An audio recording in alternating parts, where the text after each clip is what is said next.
What's up, party people? Welcome to Marked by Wrestling, and it's time to watch NXT. We are at the Go Home show for NXT Battlegrounds Sunday night, and we've got some things to settle before Battleground here at the end of the week or the beginning of next week, depending on how you read calendars. Anyways, I'm your host. We've got a lot of fun tonight. We've got a few matches on tap for tonight. We're supposed to have both a rap performance and a concert. Rap performance from Trick Williams and a concert from Joe Hendry. We also have the final face-off as we see No Quarter Catch Crew entering the building, and the ruler, Obafemi and Miles Bourne, facing off tonight. So we'll see what happens. And the TNA champion and guitar in hand, belt in one hand, guitar in the other, Joe Hendry is on the premises, ladies and gentlemen.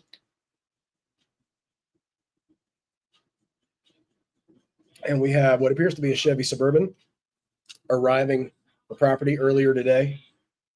And who is here? A driver. For one, that's got to be, for Ricky Saints, the North American champion with a driver. Guess he Ubered to the building. And he's just walking right up into the arena. Is he just walking right in? Are we doing a one shot now for NXT? And he's just opening up the show just like that. Glad you guys are here. George, Dossie, good to see you guys. Glad you're here tonight. As you can probably tell from the sound of my voice, I am not out of the woods yet on whatever sickness has been going around my neighborhood. But I'm still here with you guys, and just pray for my voice because we are watching NXT for the next 2 hours. And then after that, 7:15 my time, 10:15 Eastern. Sorry, that's a little late for my East Coast people. The Coalition, A and B Combos Wrestling Edition and Marked by Wrestling will be joining together at the Electric Handshake, and we'll be giving our predictions for both Saturday night's main event and NXT Battleground this weekend. So stick around for that. That'll be in another live about 15 minutes after we end the NXT stream tonight. So exciting times. And Ricky on commentary. He's joining Corey Graves, Vic Joseph, and Booker T tonight. What'd you guys think of Raw last night? Did y'all have a good time with that? There's a lot of discussion going on today, a lot of prayers for Zoe Stark and her injury last night. A lot of thoughts about Rhea Ripley moving into the Money in the Bank ladder match to face off against Alexa Bliss and who else qualified? Roxanne Perez. So we got half the field for the women's Money in the Bank match already decided, and we're going to have two more. We are starting off with the triple threat match tonight. And keep your eyes open for this one, everybody. Put your phones down and watch this screen because I think there's going to be some scene-stealing moments here tonight. We've got Javon Evans, Sean Legacy from Evolve, and Ashante the Adonis. Shout out to Pretty Richie if he shows up in the chat. I think it was Richie. Forgive me if I got that wrong last week, who says whenever we see three dudes on screen, we just assume there's going to be a triple threat. And lo and behold, there is one tonight, starting off the show. But Sean Legacy and Javon Evans had quite a little spot in the 25-man Battle Royal a couple of weeks ago, where they really teased what could be a really entertaining match if they get one-on-one. But we're going to have Ashante added to this as well. So we're going to have a triple threat match. So we're going to go ahead and drop that in right now. Who do you have for this triple threat? Sean Legacy, for all intents and purposes, the young up-and-comer in Evolve. Javon Evans, the young OG, or Ashante, the newly single Ashante the Adonis. It's some crazy work to be dumped by Carmen Petrovich, which, listen, Carmen seems like a lovely lady as well. But in the plethora of ridiculously beautiful and talented NXT women, Dude is just kicked to the curb. So Ashante's on a different kind of hard times right now. Not quite the Dusty Rhodes hard times, although he does. Wait a minute. Oh, I spoke too soon. Ashante got a little love from what I've got to be assuming is a plant in the crowd, but listen, I'm not hating. And he's got himself a fuzzy little robe himself. Forget out the mud, he's out the bathroom. Nevertheless, let's see. But anyway, let me just check again. I said hi to George and Dossie. T-Man, good to see you. Justin, also good to see you as well, man. Glad you're here. Dossie, yes. Okay, let's just take a look. George, I'm interested in why Finn Balor brought. Okay, action has started. Shantae's trying to go on offense. Why Finn Balor brought in Roxanne Perez in the Judgment Day Clubhouse and bought chicken tenders. I'm wondering how this is going to play out. Leave it to the Judgment Day, man, to renew interest in what is one of the longest running angles on Raw over the past few years. Like every time I'm done with Judgment Day, they do something interesting to get me reinvested. And man, Legacy and Javon are bouncing around already, man.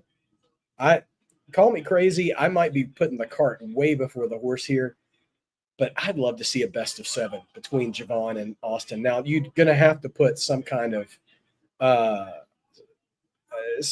stakes on it for it to work, but nevertheless, these guys just have really good chemistry together.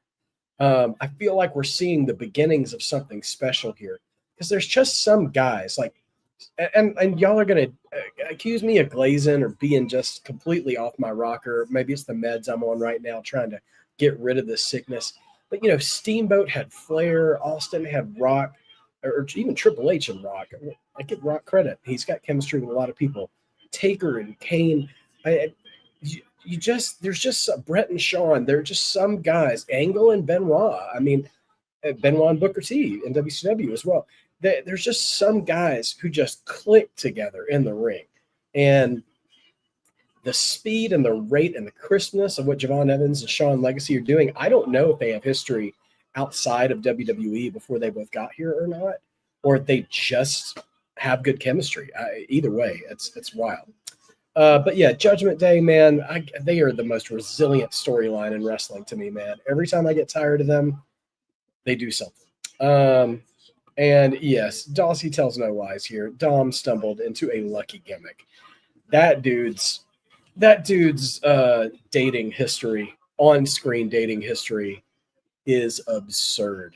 I've never seen a wrestler in my lifetime who has had on-screen romantic entanglements have the resume of Dominic Mysterio. So honestly, I love it because he is so skeezy looking and it's so ridiculous. But in real life, just I watch interviews and stuff with Dom. The dude is so charismatic. Like, he is clearly Ray's son, and I don't know. I know that he's not related to Eddie by blood, but he's got all of Eddie's charisma too, man. And like, I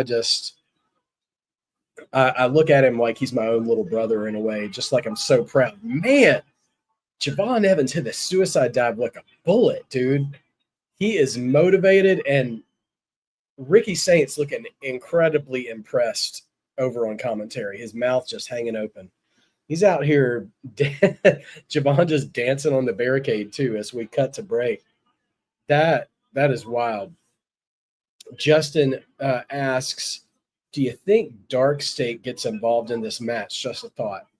Well, I'll say this. If they do and they attack everybody, that's a 6-man tag waiting to happen right there. But this match is cooking so much. I want them to stay away.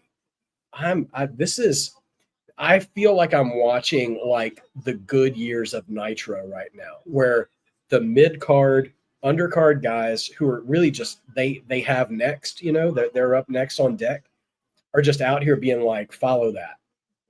They did it mostly with the luchadors in those early Nitro years, your Rey Mysterios, your Psychosis, your Guerreros, Jericho, all those guys. I know Malenko. I could keep going. But those dudes would just get in the ring for the first 10, 15 minutes of Nitro and just tear it up. You were not changing the channel. It was brilliant stuff. And I have that same feeling right now. You know what I mean? Of just like these guys almost have a chip on their shoulder, like they got something to prove, and they're just going hard. And man, I cannot fault them for that. All right, let's catch up with a few comments here. We were talking about Judgment Day. Raquel Rodriguez is going to tell Liv all about it. Yeah, no doubt. I mean, also not for nothing, Raquel seems to slowly, if you're paying attention, be getting a little sweet on Carlito, and that was some on-screen chemistry I didn't know that I wanted. And so anyway, yeah, Finn totally is trying to stir up trouble, probably trying to find a way to both oust Liv out of Judgment Day and expose Dom for the rat that he is, and try to get both of them in trouble so he can usurp power again. It's so weird. It's like Love is Blind meets Game of Thrones or something. Dossie, bro, you said it best here, man. Judgment Day, just when I think you couldn't possibly be any dumber, you go and do something like this and totally redeem yourself. Oh, man, that is a quote for life. Dumb and Dumber, man. That movie, I love that movie so much, and I'll tell you why. One, because it's hilarious, duh, of course, but that movie is proof positive that there are such movies, such comedies that exist that are smart, dumb movies. And because you look at Dumb and Dumber, you're like, that movie's stupid. I was like, but you know how smart you have to be as a comedian to actually make jokes that are that funny, that are also that dumb at the same time? Like, that's the thing. I know the name is in the title. Shante trying to pin both guys. You ain't Roman, dog. You ain't smashing and stacking nothing out here, dude. I got to give Ashante credit, though. He and B-Fab are the survivors in WWE of Hit Row. Although I think we can all agree that Swerve probably is doing best in his career post Hit Row out of anybody. And I got to give him credit. Like, Ashante seems to be finding his footing here in NXT now. B-Fab is enduring on SmackDown. She's not a main event player, but you know what? Given that we've already had another round of releases and she survived and she's being used that way, is good. Man, a Trouble in Paradise by Javon. It looks so good when he does Trouble in Paradise, but how can I not think of Kofi when I see it? And then AJ Francis is thriving in TNA, and Swerve is Swerve, man. All of Hit Row are doing something in wrestling, so I'm happy for that. You would have thought that we are still in Greenville from last night because, bro, this crowd is alive tonight. So good. Sophie, you're right. Chris Farley was good at that sort of dumb humor. I loved his. I mean, there's so much of Chris Farley's humor that I enjoyed. Loved Tommy Boy and Black Sheep, of course, but I also really loved his Chris Farley show, Jumping Spanish Fly Off the Ropes by Legacy. That is the version of Spanish Fly I like to see. Not off the top rope, coming off of an Irish whip. You use that momentum that's already happening, and it doesn't look, man, tope suicida, mamma mia. Shout out to Mauro Ranallo. So, yeah, there it is. Hold up, everybody. Cough break. Let me just.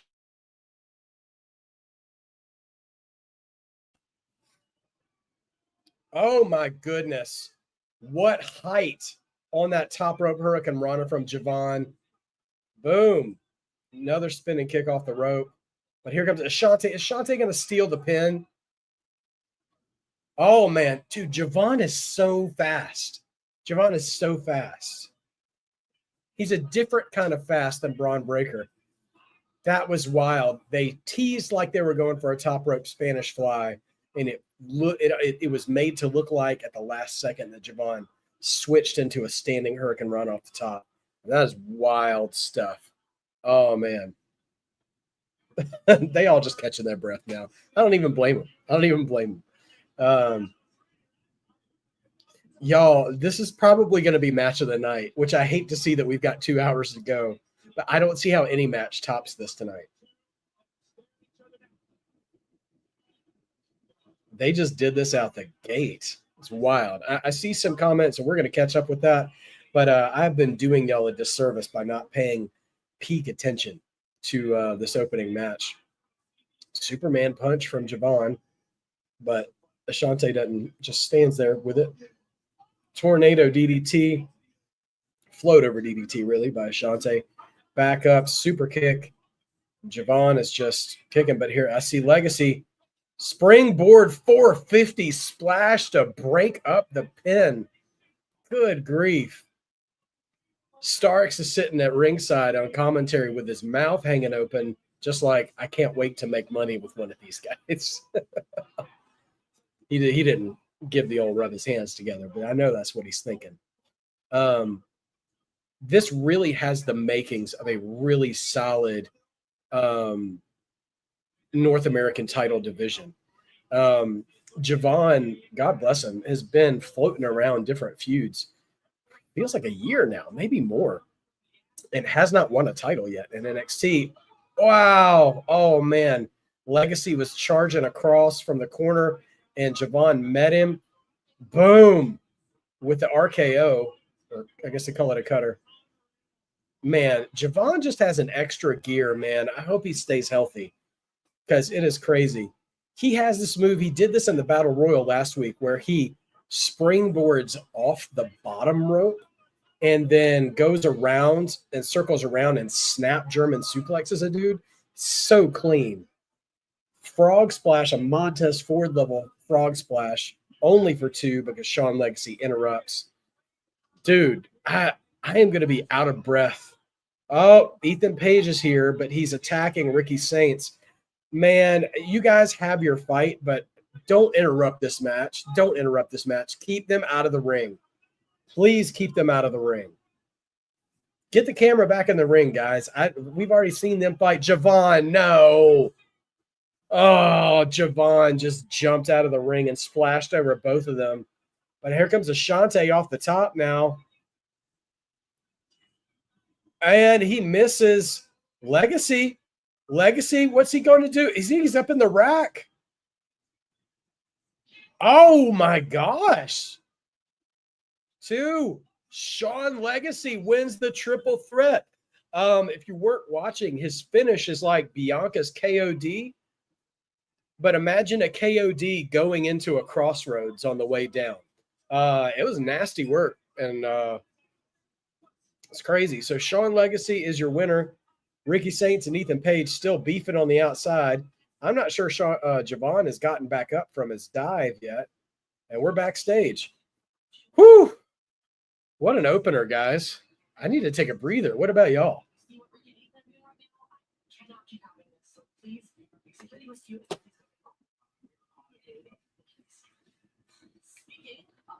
And here are our LFG winners, Tyra May Steele and Jasper Troy, the winners. Keep your eyes on Tyra May, guys. She is going to wreck some folks with a smile on her face.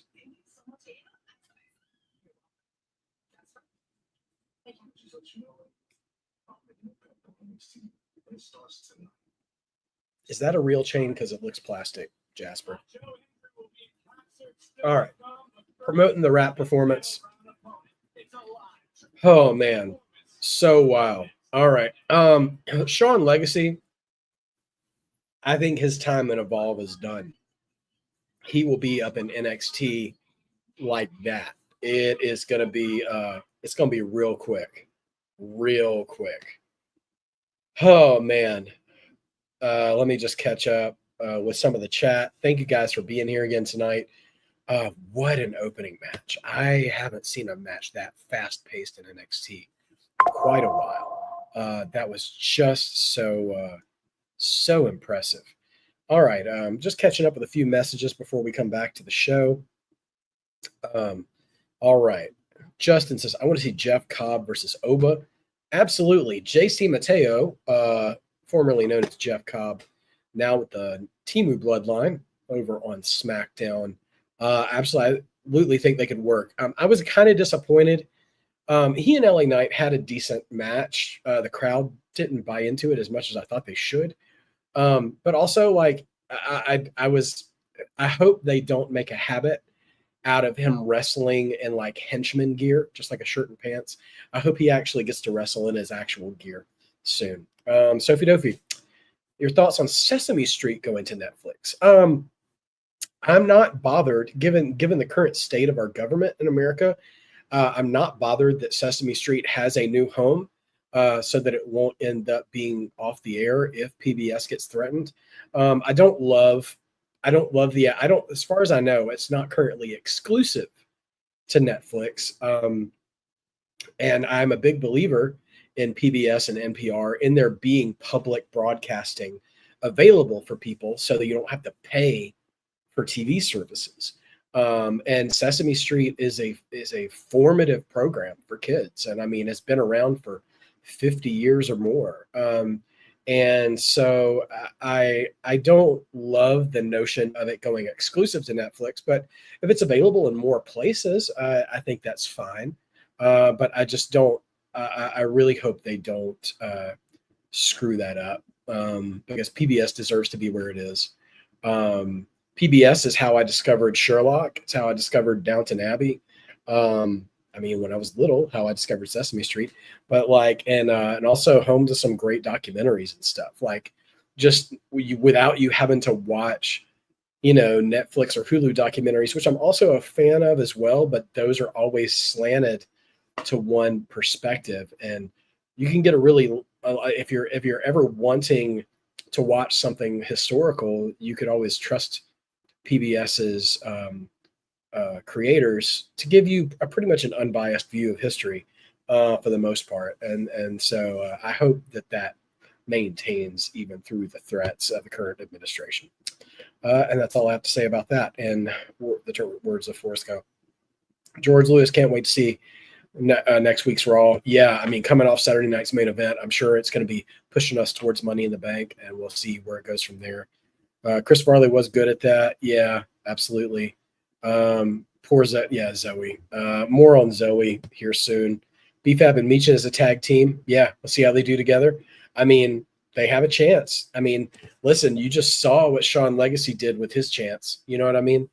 All right, I'm surprised they changed Jeff Cobb's name. Yeah, I was surprised about that too, but I guess they're trying to keep that sort of Pacific Islander theme with everybody who's in the bloodline, and Jeff Cobb kind of screams, I'm from Iowa. As a name. I mean, listen, that's just what it is. But Doctor Who, yes, George. Yeah, Doctor Who, also PBS. George, Roxanne, hold on, I'm going to just throw this up here. Roxanne Perez and Women's Money in the Bank. I can't wait to see how well she does. Also, I can see Julia in the match as well. Yeah, so Julia is going to be taking on Charlotte, and I know y'all know whoever the third woman is in that match. I can't think right now who the third woman is, but yeah, Julia and Money in the Bank would be awesome as well. Sophie, that basketball player got more TV time than Karrion Kross. Yeah, I didn't enjoy that. I'm Zelina. That's the third one. There you go. Okay. And yeah, I didn't enjoy that. I can understand WWE's need to capitalize on Tyrese Halliburton and who's the other dude? Jalen? Is it Jalen Brunson? Anyway, on their beef in the NBA, because they unintentionally predicted it a year ago. But the amount of time that segment took, knowing that there were other stars who had been putting in such great work, really annoyed me. And also, I'm not a big fan of celebrities making it into the video game anymore. It's a battle that I'm going to lose. But I haven't been interested in celebrity involvement in video games since like NBA Jam in like 92, 93, when you could unlock the Beastie Boys or Bill Clinton or whoever. Not all that interested. There's a Jordan Grace promo on right now, which I am talking over because I know what I need to know about Jordan and Stephanie. I'm sold on that match. I'm just ready to see it. Justin, you're absolutely right. It's a crazy week for wrestling, my friend. Yeah, Zelina and Charlotte don't need it. I mean, last night I didn't think Rhea needed it either. I'm not mad at Rhea being in the ladder match, but I just don't. I feel like she can get and I'm not picking on her. I really do believe this. I feel like she can get a title match whenever she wants. So just putting her in that match, it feels almost like padding the match. I don't think she'll win, and I don't think she should win either, because a character like Rhea is a, kind of kick-ass, take names, no nonsense performer, and she doesn't need the briefcase. You know what I mean? The briefcase for me has always been either for a babyface underdog or an underhanded heel. So she could be in the match, in years where they used to have like John Cena or Seth Rollins in there just to bring star power into the match, even though they weren't going to win. I guess they could do that for her. Okay, we're back, and we got Lola Vice and Stephanie Vaquer talking.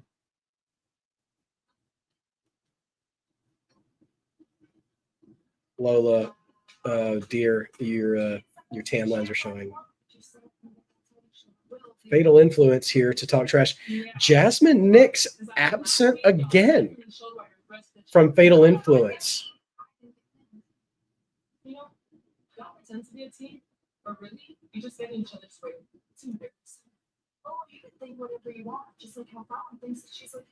Also, this is the most colorless I've seen Lola Vice's gear. Is she up for a bit of a visual rebrand? Right. See you out there. Okay. They are sowing the seeds of dissension and Fatal Influence, and Jasmine has not been seen. And we ain't huge fans of Jasmine here at Marked by Wrestling, because her and her boyfriend are trash, at least in how they treat disabled people. So if you got released, I hope you found another job, girl. Go hang out with Tessa Blanchard. Okay. Average Joe. Trick coming out. All right. Let's see if Trick can drop some bars.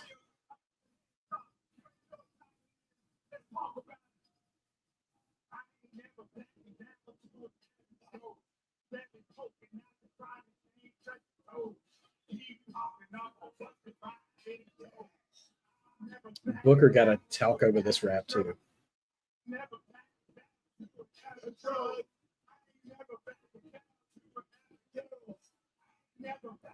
Here's the thing. His beat is kind of fire, but people want to boo him because they love Joe Hendry.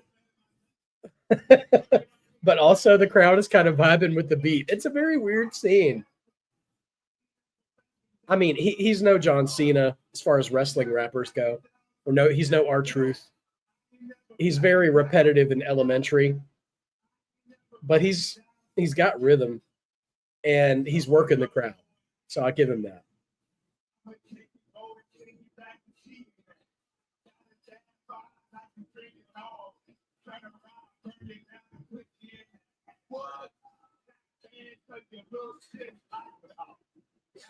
Sounds like a member of 3-6 Mafia.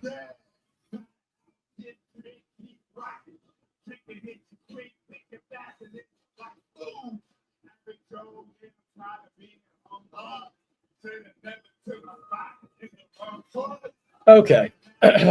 It's fine. He's not going to be he's not going to be beating Kendrick Lamar in any beefs anytime soon. But you know what? Good job, Trick. You're working the crowd, and they're responding to you.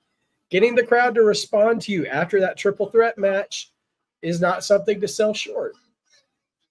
So, and Booker is standing up at the announce table. I can see it in the wide shot. He's vibing with it. All right, let's see.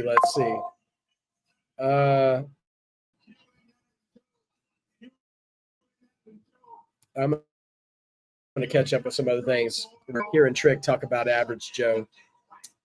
Yeah, Sophie's right. Not many WWE. There's not a whole lot of crossover between the NBA and WWE, which is part of the reason why WWE is probably leaning into it a little bit more, trying to get more fans. They're always trying to grow the brand, man. George can't wait for Jordan to go to the main roster. You need big names. Yeah, I did notice there weren't any men's qualifiers, so we'll probably get 2 men's qualifiers on Monday. Okay. Quick shot of Joe Hendry strumming his guitar. Briggs going to face Sean Spears without Inamura, who has gone back to Japan. If you're back in Japan watching this, I just want you to know things like it's fun being without you. Aw. This one's for you, my friend. Bro, are they making me feel sympathy for Josh Briggs? I'm a little heartbroken over the bromance between Briggs and Inamura being kind of suspended right now. Dude, I have a feeling they're going to bring him back, and when they do, it's going to be wild. I don't know how I feel about the Culling as a group, they're just kind of all right, but I do really like their presentation. I love their Tron. It reminds me of the movie Seven from the mid-90s. Brad Pitt and Morgan Freeman. Crazy good crime drama if you're ever wanting to watch something dark. Let's see.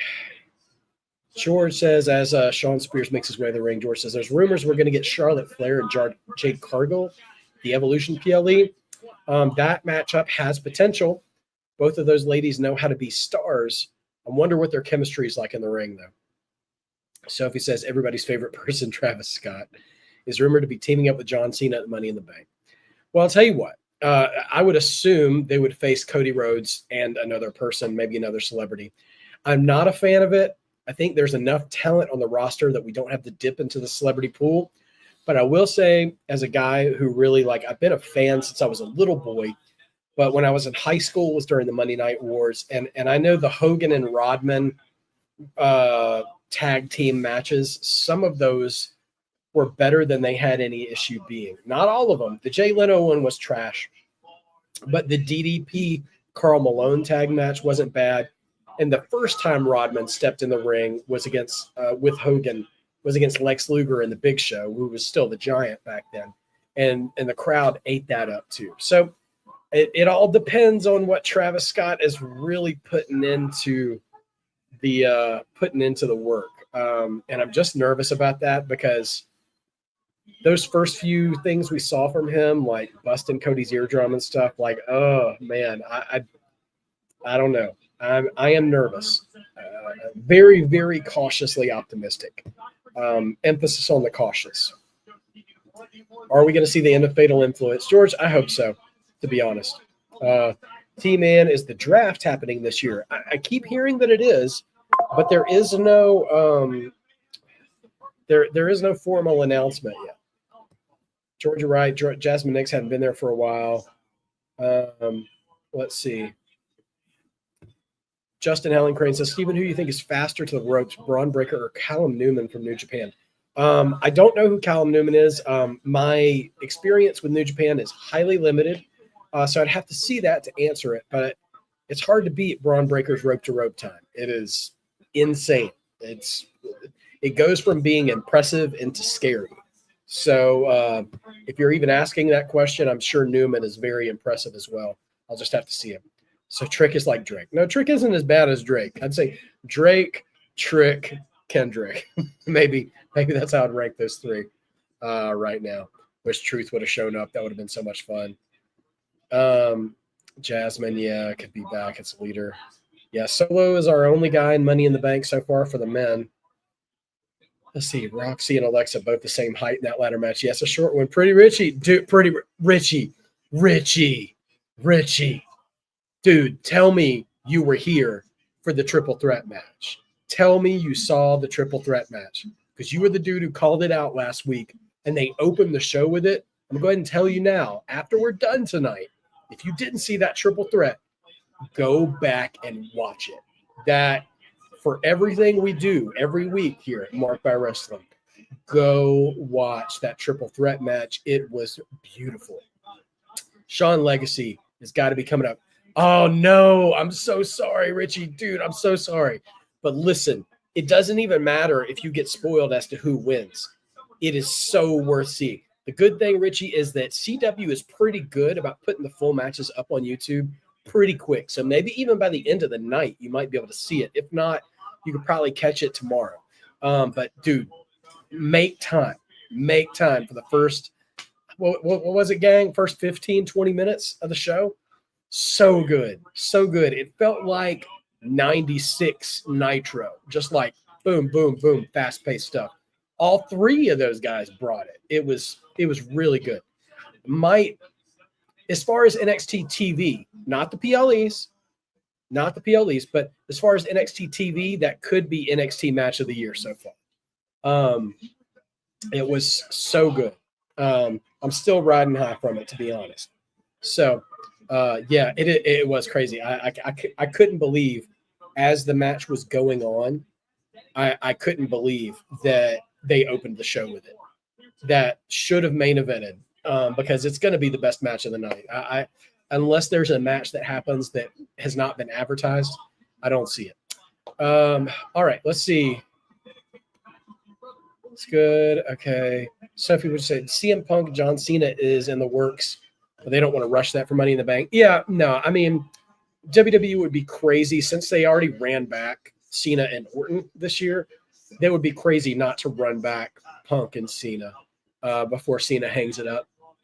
And also, I don't want them to rush that either, because that is a feud that deserves face-to-face back and forth promo time. Orton, you could get away with him just showing up and hitting RKOs, and that's your build to that match, because they've said all they've needed to say over the years. But Punk and Cena, we're not done yet with them going tete-a-tete on the mic. So I definitely want to see that for sure. Collision. Yeah. You don't want to laugh at other people's misfortune. A Collision did get run off the air by Black Adam. And to this day, so far, they still haven't given a valid, thorough explanation as to what happened there.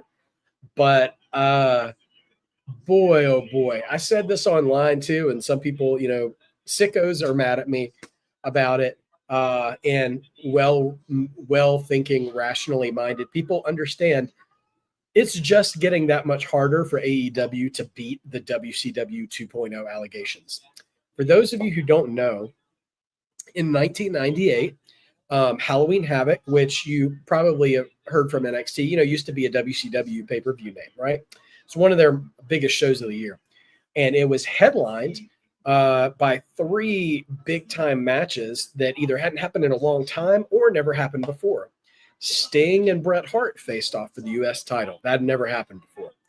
Hulk Hogan and the Ultimate Warrior had a rematch, their first ever rematch since WrestleMania 6. And then the main event was then world champion Goldberg against Diamond Dallas Page, their first time ever facing off. DDP was in peak People's Champion Diamond Cutter era.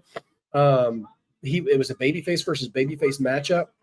It was a big time show. I even think Chris Jericho and Raven started off that show with a kind of a show stealer opening match. Anyway, it was a solid show up until those main events started happening. Sting and Bret was unfortunately underwhelming because they ended with the ending was weird, which is just par for the course with Monday Night War era Sting and Bret. Hogan and Warrior was trash. It's one of the worst high profile wrestling matches of that era. We can talk about it at a later date maybe. But the show ran so long that as soon as Goldberg and DDP locked up, WCW had ran overtime with the pay-per-view companies. And Culling out here trying to interfere and screw over Briggs. And that does the job. Thanks to Izzy Dame's interference, Briggs got kicked in the head and then small packaged by Sean Spears. And Briggs in disbelief.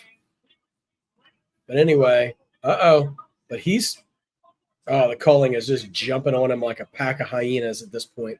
Nevertheless, WCW got kicked off the air early.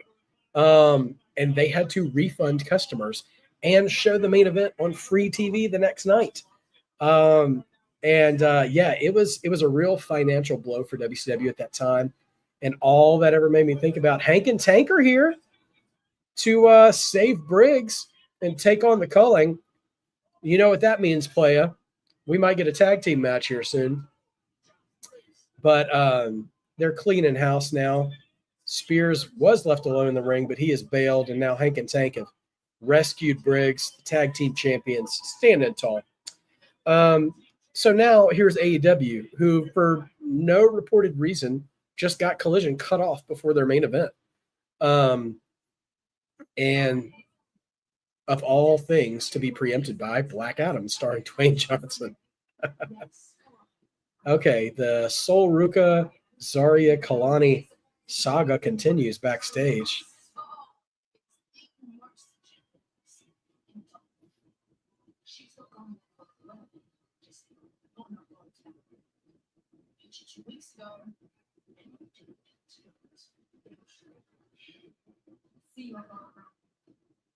What is the female version of a bromance?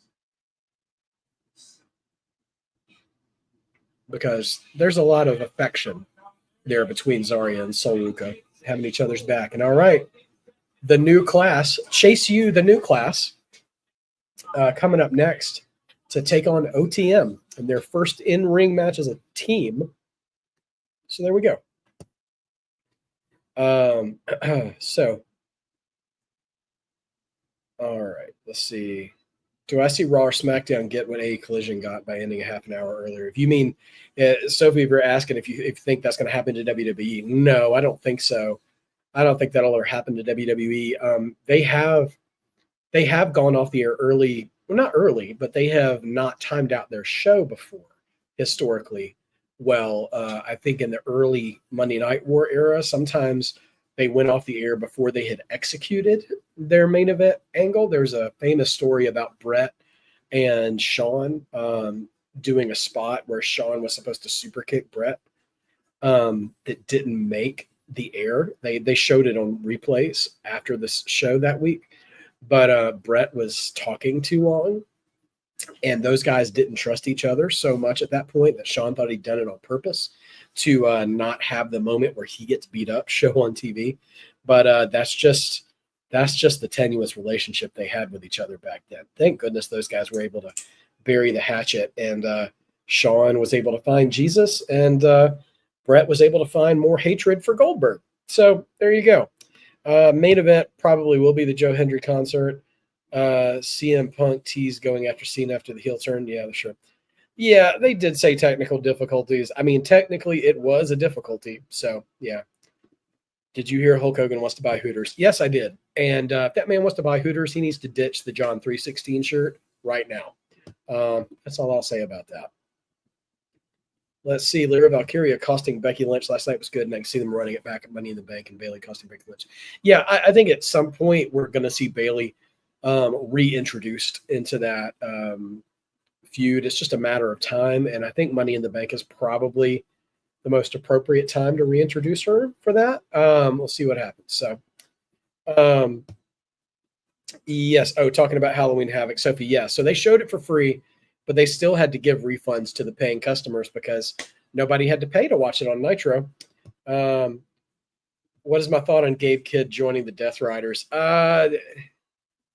From what I've heard, I mean, listen, the thing about Gabe Kidd, from what I hear, is that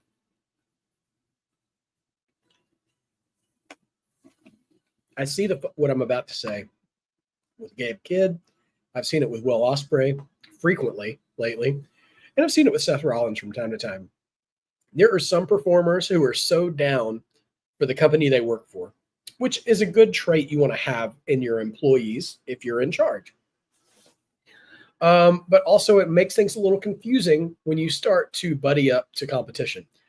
Last I saw, Gabe Kidd had said some salty things about all other companies that weren't New Japan, and now here he is helping out AEW, who he was just trashing. And I don't know how long ago it was when he did that, but that was the first thing I saw. But listen, man, I don't know a whole lot about Gabe Kidd, and if he makes that story more interesting, then he is welcome, because from the little I know about the Death Riders angle, it feels tired to me. It's interesting. Moxley,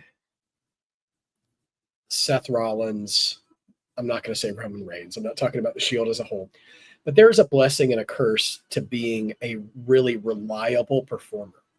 When you're always around, it's so easy to become stale in front of the crowd, which really isn't fair to accuse someone of being, because they are being reliable. And when you're running a company, having a reliable employee is super valuable.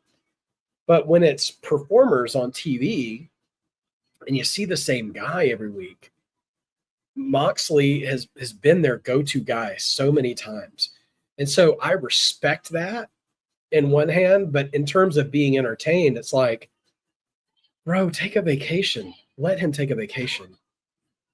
Oh, okay. Tatum is looking catatonic, and Thea Hale sporting an eye patch injury. Agree to disagree on that one. Because if anyone understands what it's like to lose everyone, it's me. So with that being said, Uh-oh. Man, Thea can't catch a break.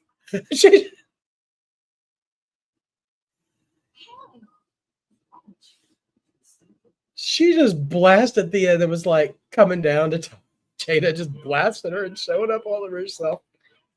Oh, man, I feel for Tatum, though, man.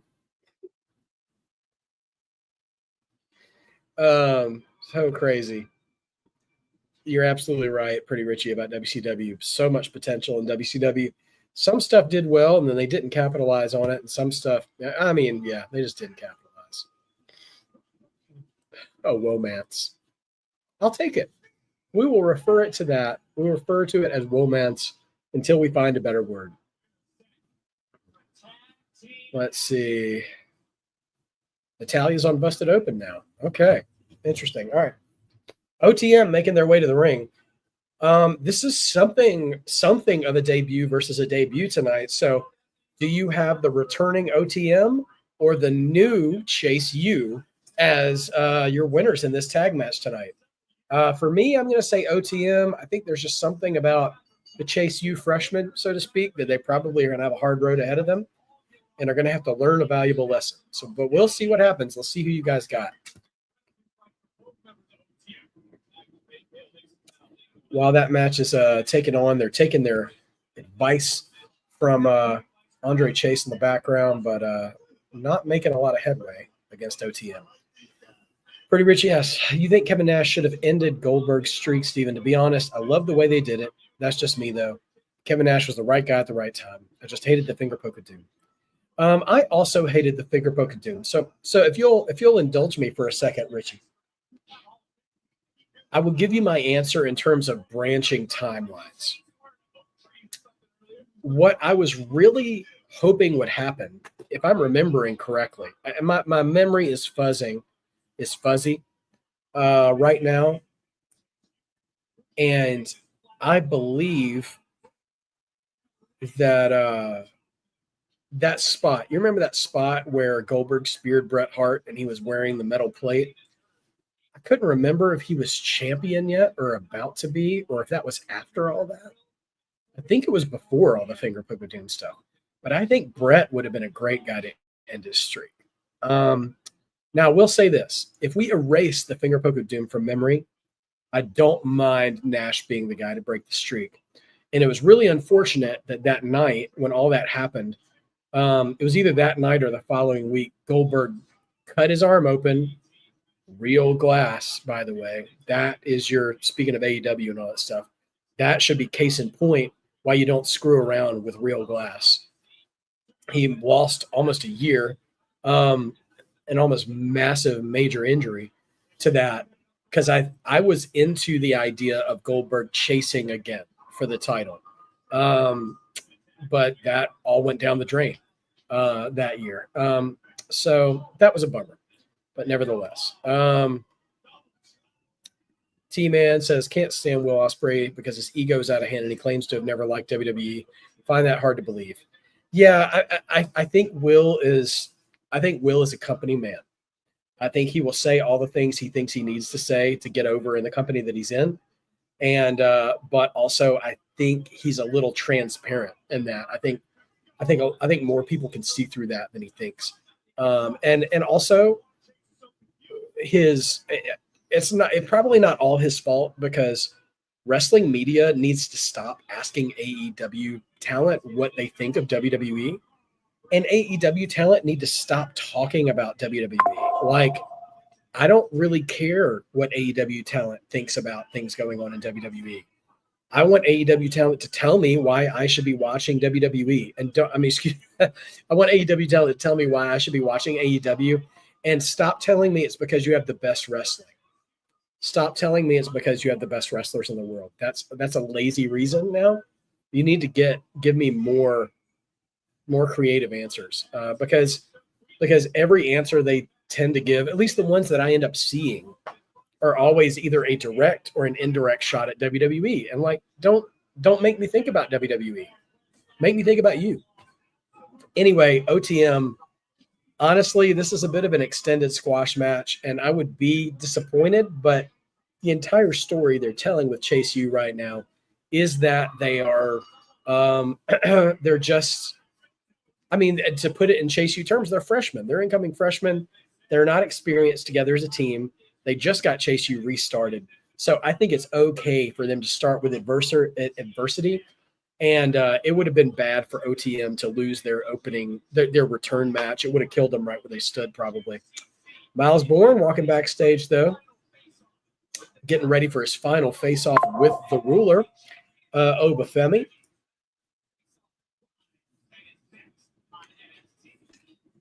Speaking of Obafemi versus Miles Bourne, after the show tonight, make sure you jump over in Marked by Wrestling to our live Saturday night's main event and Battleground predictions, where the Coalition, Marked by Wrestling, and A&B Combos Wrestling Edition will be joined together like the super team, the super faction that we are. And we'll be going through our predictions for both of those shows this weekend. So please join us for that. We're going to have a lot of fun with that. Richie, I'm just going to put that on the screen for a few seconds, because I'll just say I understand what you mean. All right. Sophie, yeah, again about Moxley. He was one of those people that never take a vacation. And some guys can work like that. Some guys just don't burn out that way, and I respect that. I'm not one of those people, though. Let's see. All right. Yeah. But they should put OTM with Wes Lee. You know what? Give OTM a little more time to establish themselves. I think they could fit better with Wes Lee than Tyson and Tyreek, to be honest. I don't think you're wrong. I don't think you're wrong there. Yeah, Brett still hates Goldberg. Yeah. So, okay. So you did think the Brett Goldberg, let's see. All right. Thank you, Richie. I could not remember the Bret Hart Goldberg metal plate segment happened after the finger poke of doom. Okay. Well, then that means, because the finger poke of doom was January 99. For some reason, I thought Goldberg was out longer with that injury, but I guess he wasn't. Or maybe, dude, 1999 WCW was hard. It was hard to watch. I mean, from 95 to the end of 98, it was a wild ride. But from that very first Nitro, from put butts in the seats, telling people about Mick Foley, finger poke of doom, that I'm not saying that the finger poke of doom was the thing that killed WCW. I think there were so many things at play. And at the end of the day, I really do believe what Eric Bischoff was saying is that they were never going to overtake WWE permanently because they were owned by a TV company, and they were having to play by TV companies' rules and not wrestling companies' rules at a time when the wrestling product and pop culture was getting edgier. The TV company was trying to make them be more conservative. So they were never going to get on the same level as Attitude Era WWE once that Time Warner merger or whatever the company was happened. Once Turner got away from it, it was just that's just that was never going to happen, which is a shame. But we try not to be jaded because of how it ended, but be happy because of the good things that happened. It's tough. Justin, my man, you say it every week, and it's no more timely than now for this discussion. Wrestling is life. Wrestling is hated, but also wrestling is forever loved. Absolutely. Firefighter Jimmy, good to see you. Thank you for your service, my sir. Glad you're with us. If you want to, I'll share with you. If you can afford to figure out a VPN, you can watch it through Netflix. So if you have a Netflix subscription and a VPN, you can watch Raw, SmackDown, and NXT and all the PLEs through that platform. That's the easiest way. That's the only way, honestly, I can do this show, because being on the West Coast, localizing the time for the CW has just been a nightmare. I've had to go through a lot of different platforms, but right now that seems to be working well. So, George, you're going to be moving in with your brother until you can find an apartment, man. Well, I hope that that's a good time for you. Me and my brother shared some space together, during our lives, and when we were older, man, it was actually some fun times. So I hope it's a positive experience for you and not a negative one, so you get on your feet and go solo. Yes, RIP to George Wendt. Norm, cheers. Classic, timeless show. Holds up even today. Just some great classic talent all around. And the people in heaven all screaming Norm while he's at the gates today. Miles Bourne making his entrance. And man, I'm interested to talk about that matchup when we do our prediction show this evening. So we're going to wait for Bourne to get settled, and then wait for the ruler's entrance, which is forthcoming.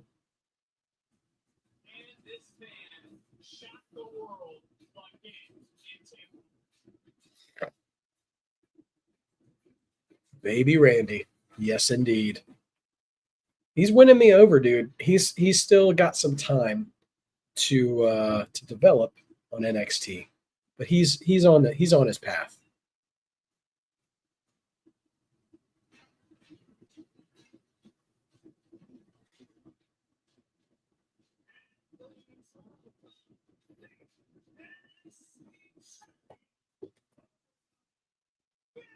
Listen, man, Oba's got some style. He's got good shirt taste. He's just a dash of Versace rock,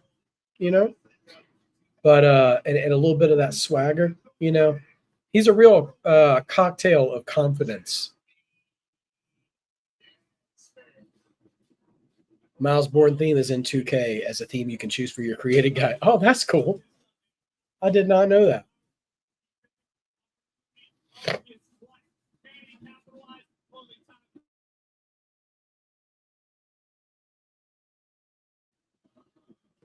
Now, all right, here we go.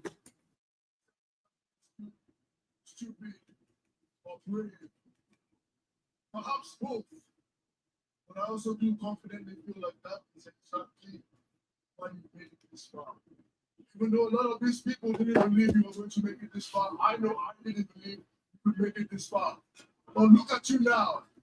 You are the number one contender for the NXT championship. Obafemi putting over Miles Bourne. Okay. It's also in my understanding that this match is not just a fight for the title.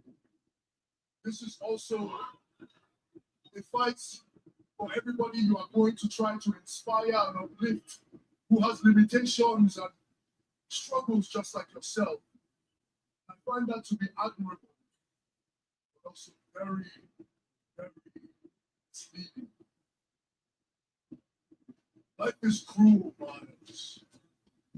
Good things don't always happen to good people, and I know in my heart that you are a good person.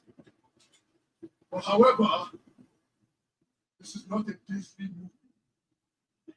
You don't get the happy ending. Mm. You don't get the dream come true. Obafemi is giving a great promo here. Because your dream was 2 weeks ago when you won the Battle Royale. Your dream was last week when you beat Ethan Page. But make no mistake, this Sunday, when you step into the ring with me, and that bell rings, your dream will die. Because you will realize very quickly that you are standing in the ring with the ruler, the destroyer, the bringer of war, and I will be merciless, relentless, and unforgiving because you want me to treat you like that. Everybody else want me to treat you like that, just like them, right? So be it. Join the line. Join the list of victims of fatal destruction. The hands. Wow. Over. Femi. That was a great promo by Oba.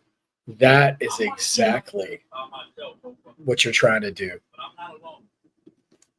Davion and Charlie, even helped me train 90 days. They're not the only ones who got my back. I'm pissed and tired. Every kid feels different. Every parent who worries that this child is going to fit in.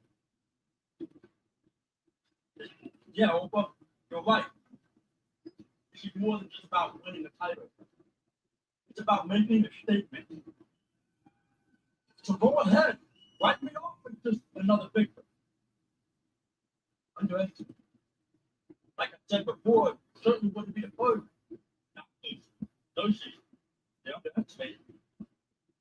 Every opponent that I ever stepped in front of in amateur, no. I'm pretty sure some coaches at the NXT tryouts underestimated me. But I proved them wrong. Okay. And a battleground is going to be the toughest match of my career. But I've been surviving battles ever since I was born, Over. But you're right. This isn't a Disney movie. But every ruler falls. I might be hard to hear, but when I shock before the battleground, they're all going to hear the 1, 2, 3 loud and clear. Dude, this is really good. Miles, listen, that was a great segment. First of all, I can't believe I'm saying this because NXT is developmental, but so many top tier world champions should study Obafemi's promo. Wait a minute. Is that Jasper? Yeah, Jasper Troy, the LFG guy, just showed up and attacked Obafemi. Wow.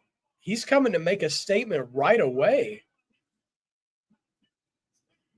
He just skipped the line, dude.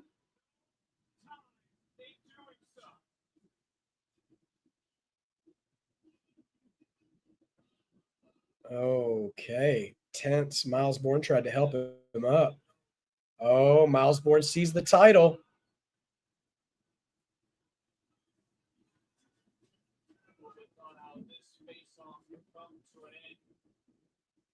Handing the title back to Oba.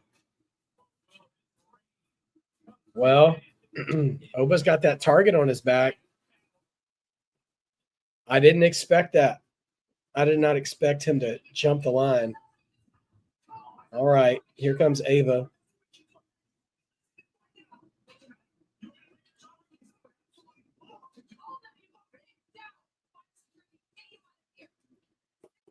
I feel like Ava's yelling at two pets the way she's. We're clearly looking for a feud-ending match between Ethan and Ricky Saints.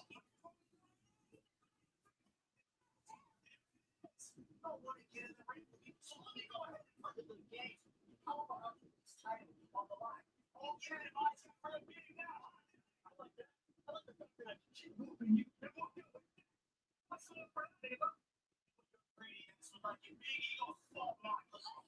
You two don't make matches like you. Yes, Shawn Legacy, he's excited for this title. But you know what? Because of the way that both of you have just came off over the past couple weeks, I'm gonna make an exception. Next week, you two can have a match. And because I said so, that title's on the line. Get out of my office. Well, that's it. Just a regular match. Leave it to Ava to take the air out of a segment, man.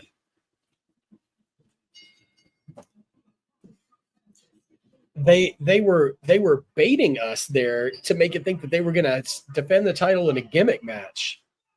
As Lola Vice makes her entrance. All right, Lola's back in her Vice City colors now. Her GTA 6 colors, I guess, now that we're getting that. So next week we get an NXT North American Championship match, which will probably main event. It'll be fun to watch. So we'll have to check that out. Lola, another favorite. So here's the thing. Back to my point about Obafemi while we're on commercial. World champions need to study the way Obafemi delivered that promo because he left no doubt that he was the ruler. You know, that's his gimmick, whatever. But he is the top of the food chain in NXT. And he still put over all the admirable, respectable aspects of Miles Bourne. What? Sorry, my channel mascot sees Mrs. Marked by Wrestling outside the house and is really wanting to see her. This is the reason when we do the A&B Combos Wrestling podcast, when we're on screen together, you will hear me take subtle digs at people like The Rock. Sometimes like John Cena. I don't have a lot of respect for main event talent who, when they are champion, just tries to bury their competition. You need to make your competition look like they might be on your level, but they're not. You build them up so that when you beat them, that shows how much better you are.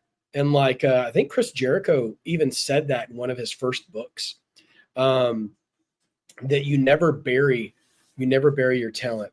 Rickardy, thank you for being here, man. And thank you for the advice as well. And while you're here, guys, smash that like button if you hadn't already. Put that like button through a table for me. And we can keep rocking and rolling here at Marked by Wrestling. Glad you're with us, man. You've just a recap for those of you who didn't get to see it. Obafemi says, "You're a good person, Miles, and you're right. I can see that you're not limited by your disability. You don't let that rule your life. But here's the truth. Good things don't always happen to good people. This isn't a Disney movie. Life is cruel. So you're going to get in that ring. You've already achieved your dream. Your dream was winning that battle royal. Your dream was beating Ethan Page last week.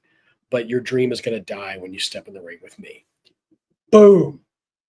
Killer promo, fire promo by Obafemi. He didn't have to fire up. He didn't have to be loud. He didn't have to be menacing. He just respected his opponent and still told the truth. So good. So good. Didn't like Richie. Yeah, I never liked Hogan in his later days. Yeah, I know. He talked everybody down. And like Brett was a great promo for that. Flair was a really good promo for that. Flair was the template for me in that. If you go back all the way back to limousine riding, jet flying, kiss stealing, wheeling dealing, son of a gun, Dusty Rhodes, you and me, the stratosphere is reserved for us. Although that was a Dusty line, not a Flair line, whatever. Flair put every single opponent over on the mic and in the ring, regardless of whether he was winning or losing. And if you go back, we all think about Flair and his bluster because that is what has endured the test of time. That is what was a groundwork for hip hop culture in the 90s and on. But if you actually listen to the words he's saying, he talks about how he wrestles Barry Windham, Dusty Rhodes, Sting, Lex Luger, calls them all like the premier athletes of their day. He never takes away from their ability. And for as much as I might have jumped on the bandwagon, his protege, Triple H, committed sin number one when he was taking on Cena at WrestleMania 22. when he started the "you can't wrestle" stuff. That's edgy. It made me laugh. I was like in my 20s. I thought that was cool to hate on Cena saying he can't wrestle and stuff. But then Triple H lost to a guy that he said couldn't wrestle. Well, now you just look stupid. And that's not what we're about, man. That's not how you make your opponents. Unless you turn back around and admit that you were wrong. But I don't recall Cena ever doing that. Triple H. Don't recall Triple H ever doing that. We're getting a vignette here from Tony D'Angelo recapping the betrayal. Anyway, A&B Combos Wrestling Edition in the house. Welcome to the chat. Welcome to NXT. Guys, if I can, first of all, let's spotlight A&B Combos real quick. Sorry, I'm just jumping all over the place. Before time gets away from you guys need to go back and watch the opening triple threat match tonight with Javon Evans, Sean Legacy, and Ashante the Adonis. That was Monday Nitro opening segment level top tier fire in ring stuff. It was, the crowd was a 10. The in ring stuff was a 10. I think it was the best televised, the best TV match on NXT of the year so far. Can't believe they opened the show with it, because the show has been great tonight, but nothing has followed it yet. So we got Tony D'Angelo and Stax taking each other on at Battleground this weekend. Great stuff. And also a great promo segment that we just finished between Obafemi and Miles Bourne. Miles never ceases to amaze me in how many hard of hearing related puns he can make that put him over, that don't sound corny. I am impressed with that.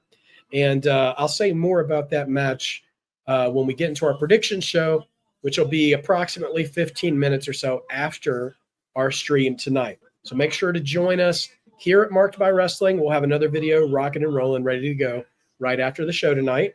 And we're going to be previewing Saturday night's main event, NXT Battleground, and making our predictions for both, as Lola Vice, the lovely Lola Vice, in the ring, awaiting her opponent tonight, Fallon Henley, of the contentious Fatal Influence. Has she been just kind of salsa dancing for the past 15 minutes?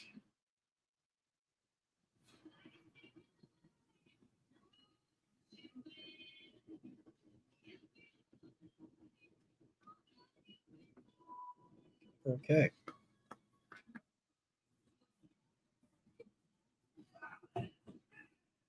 Seeing JC Jane and Fallon Henley kind of in both of their pre-match gears, Fallon Henley's vibe is like 1999 Trish Stratus meets the Chick-fil-A mascot. It's, I don't know. It's something else. Anyway, Fatal Influence has always been the Temu Toxic Attraction. And I wasn't super high on Toxic Attraction either. Nothing to say negative about their in-ring work, but I've never been a fan of the gimmick. And Jasmine Nix has been MIA for the past multiple weeks. I don't know. There's no word that she's been released. The last thing we even saw from her was something very controversial about her ability, about how she mocked someone with a disability with her boyfriend. And a couple of weeks after that, have not seen her. So you know what I mean. All right.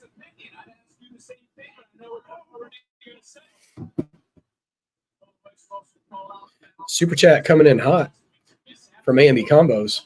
Lola's got them hands and she's about to use them. Calling Lola. Get your picks in now. Lola versus Fallon. I got Lola. I'll pick Lola 5 days out of the week. That's what I'll tell you. Lola is of the.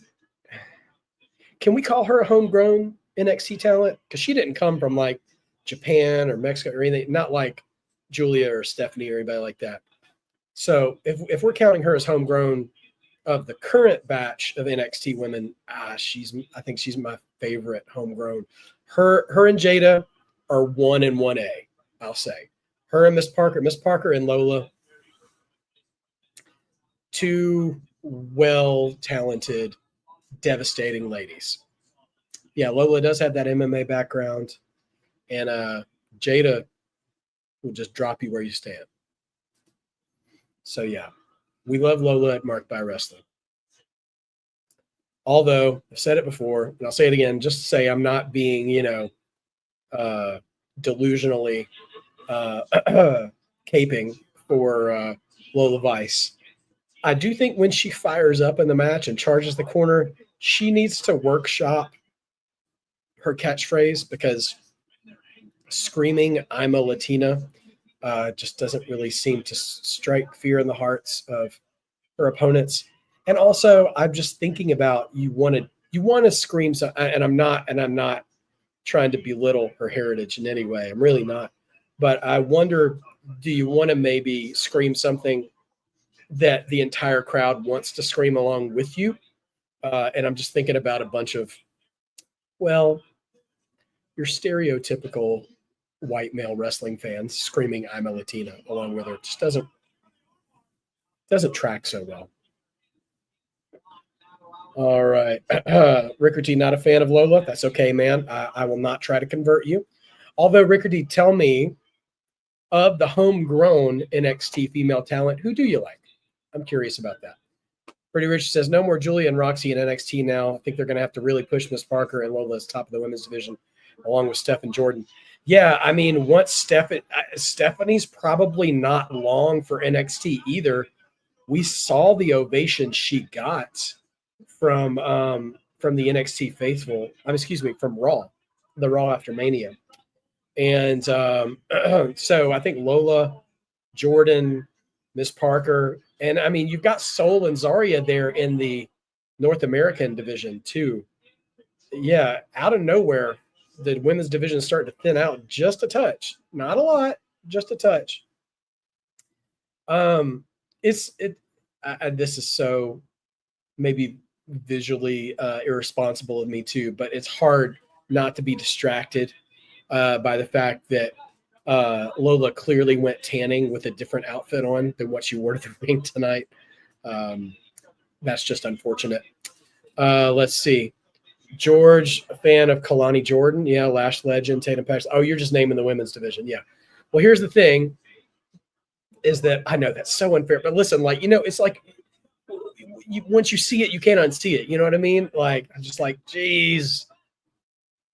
It's just unfortunately placed. You know what I mean? And it's not taken away from the match. This match is solid. Although I can't really put my finger on what it is about Fallon that doesn't grab my attention. You know what I mean? Because it feels like if I was to read about her attributes on paper, I'd be like, this works. But then when I watch it, I'm just like, okay, I don't see anything really wrong. It just doesn't hold my attention. Yeah, George has done a fantastic job of reminding the chat of just how deep the women's roster is on a singles level. You've got to look at and you're also going to have Tyra May Steele coming up from LFG as well. I can't wait to see her mix it up, because I did watch the first episode of LFG, and she is a legitimate Olympic gold medalist, like a Kurt Angle level legitimate Olympic gold medalist. And she's got a sparkling personality. So depending on what they want to do, you can say Nikita and Wendy there, George, but we ain't seen Wendy on NXT in a minute, and Nikita is not who she was, which is not her fault. She's had injuries and stuff, but that is what it is. NXT has got their mid-card division and their title division, their world title division, but it seems like there's a bit of an open barn door in the main event division. Yeah, Pretty Richie. I don't think that NXT is going to push Nikita anymore. She's shown up in Evolve and she's shown up in TNA, and that might be the best usage for her right now. because I feel like the timing was bad for her and her injury, because she was making waves when she first showed up, right? Then she got injured, and while she was injured, all of a sudden NXT's women's division went from good to the best on planet Earth. And when you come back and the world has passed you by, it's hard to do that. And I haven't come so far. It's a little controversial take, I think, for me to say this, but I believe personally, and this is not a slam, I think it's just the rapid exponential evolution of women's wrestling in WWE. It's moving at such a rapid pace, it's hard to keep up. And I believe we are entering a time, we might already be in there a little bit, where the horsewomen are probably should be taking a little bit of a backseat.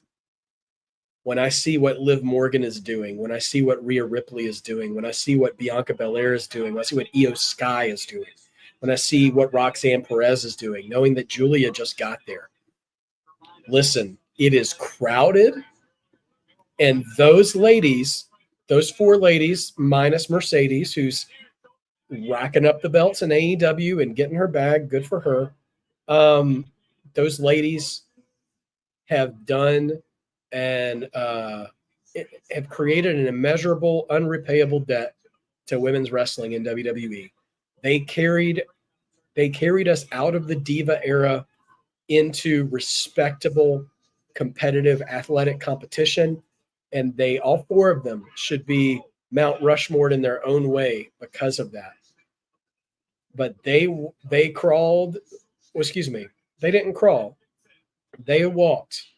So these ladies coming up now can run. And pretty soon, I say pretty soon, one of these days, we'll see a woman hitting the ropes the way we see Braun Breaker hitting the ropes now. Like, just you watch. It's gonna get wild. And in women's wrestling, I never expected from my time in high school, the Sable and Jacqueline and Terry and, catering to hormonal teenage boy fantasy days, get into this legitimate, like, MMA, power moves, technical wrestling, all this stuff. So wild. Pretty Richie, I'm never not going to highlight my favorite Jacob Fatu quote. The women's division is growing so fast. Like Jacob Fatu says, you got to get in where you fit in that division on all brands. Absolutely, man. And I'll tell you what, I don't want to tear down any of the other women to lift anybody else up. But I think the long story on Becky Lynch right now is going to be proving that she might understand better than any of the four of them what her role is going to be now. Whether she ends up beating Lyra Valkyria for that title or not, I'm convinced that her end game is to actually make and legitimize Lyra Valkyria, who I didn't name in that list before, who's also a great in-ring performer. I think she sees the vision on that and knows what needs to be done. And I know we joke about Becky Hogan, Charlotte Hogan, Rhea Hogan, all that stuff. We make the Hogan jokes, but really, first of all, none of them are as bad as Hogan actually was. Okay, is she about to yell she's a Latina? She did. All reliable. Find out something else to yell, Lola. The crowd will do it. They will get behind you.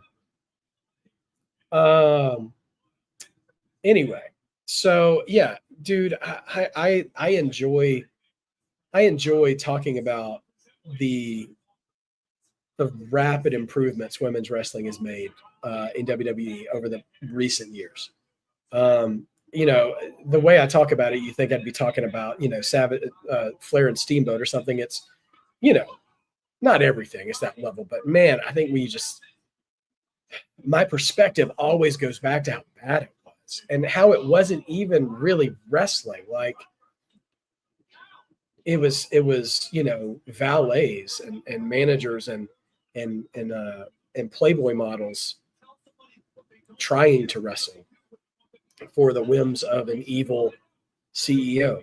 And now these ladies are showing out, and I hope we get another evolution this summer. It sounds like we're going to. Okay, armbar, flying armbar by Lola Vice. Can she get it? Peel back. JC Jane trying to distract. Roll up. Okay. Come on, Lola. Get that spinning back fist. Lola distracted by JC. And now here comes Fallon trying to, okay, miscommunication from Fatal Influence. There's the spinning back fist. Fallon is done. That is that. Lola ain't no Mae Young. Listen, Mae could go. Mae could throw hands back in the day too. I think our biggest dip was in the Attitude Era because Medusa, aka Alundra Blaze, she could go. Bull Nakano could go. There just wasn't a division back then. Once we actually started to get a division again, it was in the Attitude Era, and a lot of those ladies were 99% style, 1% substance. Not all of them.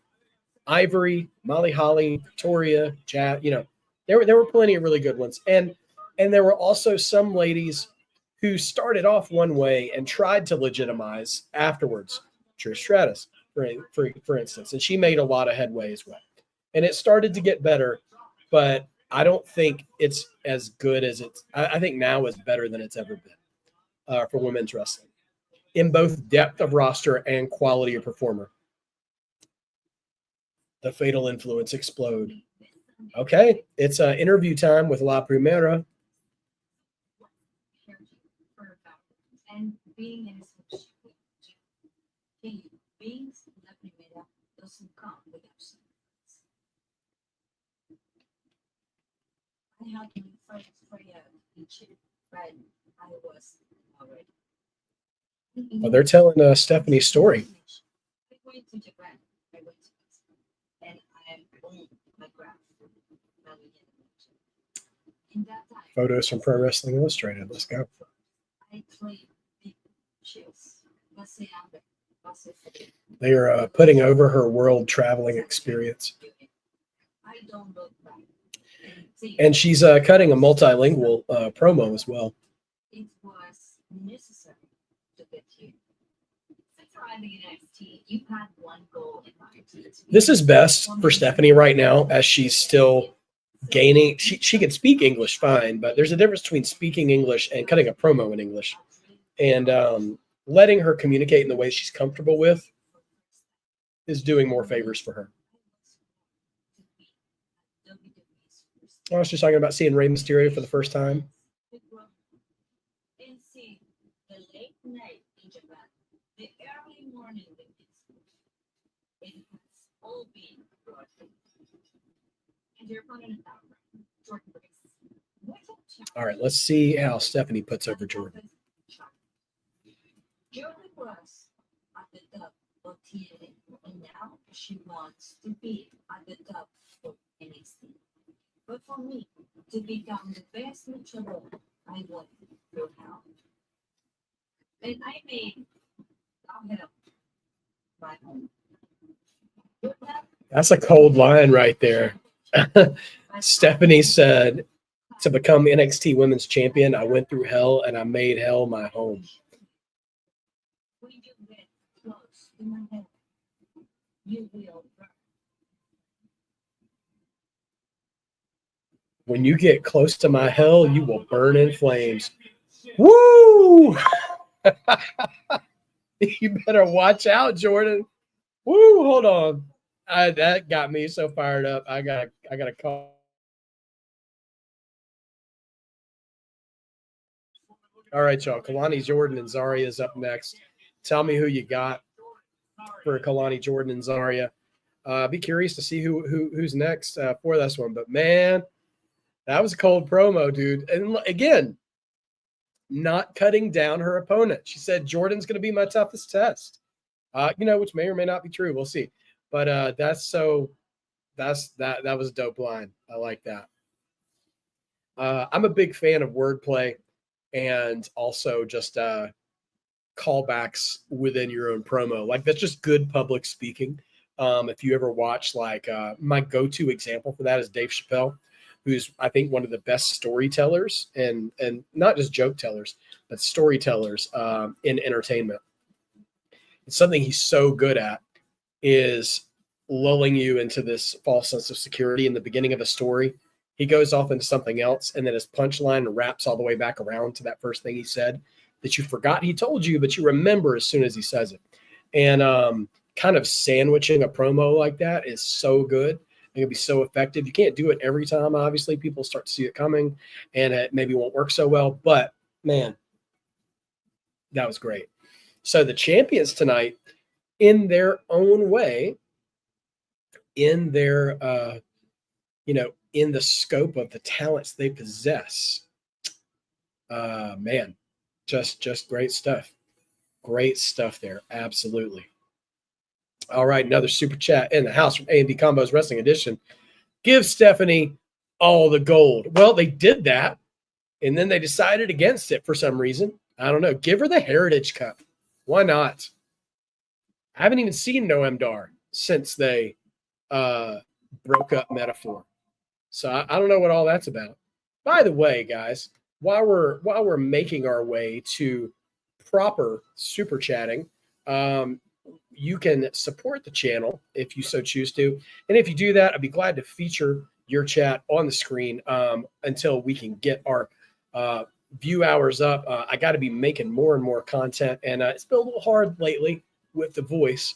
But you can support me down there through Cash App or Venmo. And I appreciate you guys so very much for your love and your support. And dude, this is, I hope all of you know this. And if you don't, come in closely. Gonna get a little NPR. Gonna get a little ASMR here right now. So not ASMR because that's too much. I don't do that. But I hope all of you recognize the value of this specific online community. The internet wrestling community is a toxic, dangerous place. It's like the elephant graveyard in The Lion King. But this space, A&B Combos, Just Alex, this nexus of spaces, not the Wade Barrett nexus, but this conjoining of spaces is like the Pride Lands in the beginning of the movie and at the end of the movie. Not at the part where there's a drought and stuff, but in the fruitful, prosperous times. This is a place where you can come, chill out, listen to the circle of life, be uplifted, enjoy one another, celebrate the things you love about wrestling, and not worry about all the bitter and jaded cynics out there in the elephant graveyard. That is not who we are. It's not what we do. Not here. Not ever. All right. That was a word for you guys. You may be seated, and we will pass the offering plate soon. Sorry, old church habits sometimes. So speaking of Nexus, my worlds get crossed over a little bit. Nevertheless, yes, George, Stephanie's popularity is absolutely 100% through the roof. And we joined Dark State in progress doing an NWO style promo. They're doing a good thing here by introducing you again to each guy.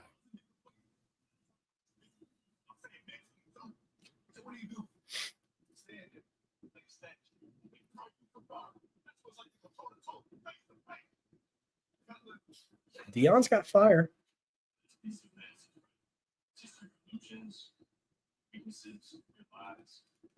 on a permanent seek and destroy mission. Go ahead. Give me your best shot. Come on, right?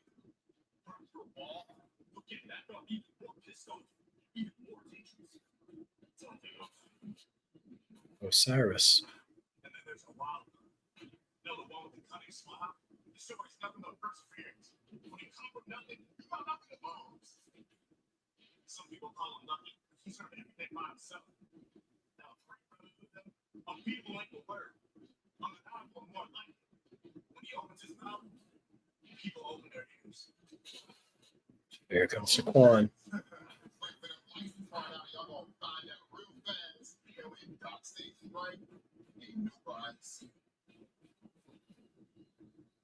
I mentioned Dave Chappelle a few minutes ago, And it's going to be a little controversial for me to say this. Yeah, more basketball. I don't care. Dave Chappelle told this joke in his Killing Them Softly, the early 2000s special. He always said, be careful of a gang that's got one white dude in it, because when it goes down, that dude's going to have to talk to the police. And anyway, it's this whole joke. Dark State reminds me of a gang with one white dude in it. And I say that because of the three of them, Cutler James intimidates me the least. He sticks out like a sore thumb. I feel like he's there to talk to Ava if things get a little too heated. You know what I mean? Because the rest of those dudes have the potential to put the fear of God in me. I can tell by the way they cut promos. Saquon is still the MVP. Dion showed me something in there. Osiris, I can see something there, but Cutler, I don't know. I'm not sold on him yet. I don't know. So we'll see what happens. Pretty Richie says the only criticism I have on Dark State, which I hate to say, I really do, is how green they are sometimes, which I get as well. Yeah. And that, Richie, that is the time Curtis Axel vibes. Yeah, which is such a dang shame, right? Because Curtis Axel is a Hennig. And I feel like somebody didn't see the vision with him. Because I think he could have been successful, but he never should have been. I enjoyed the B team when they were the Miz's henchmen, but he should have been more than that. And Heyman couldn't even get it done. I don't know what went wrong, bro. Nevertheless, I see what you mean about them being green, which is true. And I think that's where collectively we all need to show a little grace and remember that even as ballin' as NXT is, look at the opening match tonight, it is still a developmental brand. So we are still going to see that development take place. Sometimes it's easy to forget because the people who have it in spades, and they're really doing a lot. So sometimes it's so easy to forget that this is a breeding ground for developmental as well. Although maybe they're going to be pushing that down a little bit more now that they have Evolve and LFG. And so they're seeing the success. By the way, if you didn't put in your picks for Zarya and Kalani, I think we did that already. But if not, throw them in there. Something to consider. Justin asks, do you think they should put the LFG winners with Dark State? Just a thought. No, I don't think so. As that promo was happening, I think Jasper Troy could fit with that group. He's got the aura for it, but I don't think that group needs to grow anymore. And I 200% believe that Tyra May Steele doesn't need to be close to that group at all. She is babyface as babyface gets. And she's Black Girl Kurt Angle. And that is oversimplifying, but I don't think we need that from her. I think try her as a babyface and don't have her be a heel unless the crowd turns her heel. So McGillicuddy, yes, the genesis of McGillicuddy. That is my favorite. That's one of my favorite bad promos of all time. All time. That is on the Mount Rushmore of bad promos with Jumpin' Jeff Farmer and I kicked your leg out of your leg. Actually, that wasn't really a bad promo. It was just one bad line, but oh gosh, good stuff.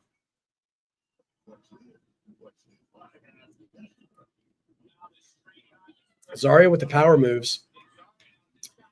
The longer we go without Brock Lesnar being on WWE TV and fading from the collective memory of WWE, the more Zarya is kind of lifting from him. She uses the F5 already.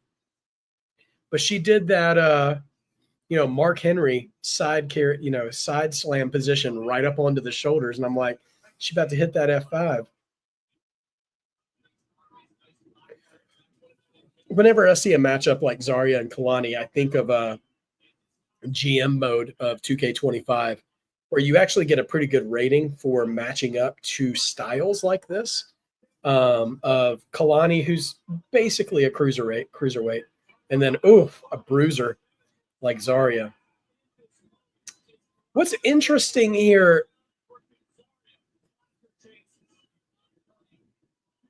Sol Ruka has a really interesting position here. She is, it's like she's cheering for Zarya, but she doesn't want her to go too hard on Kalani because she looks shocked and not like I'm impressed with you shocked, but like, man, wasn't that a little much when she threw Kalani into the barricade?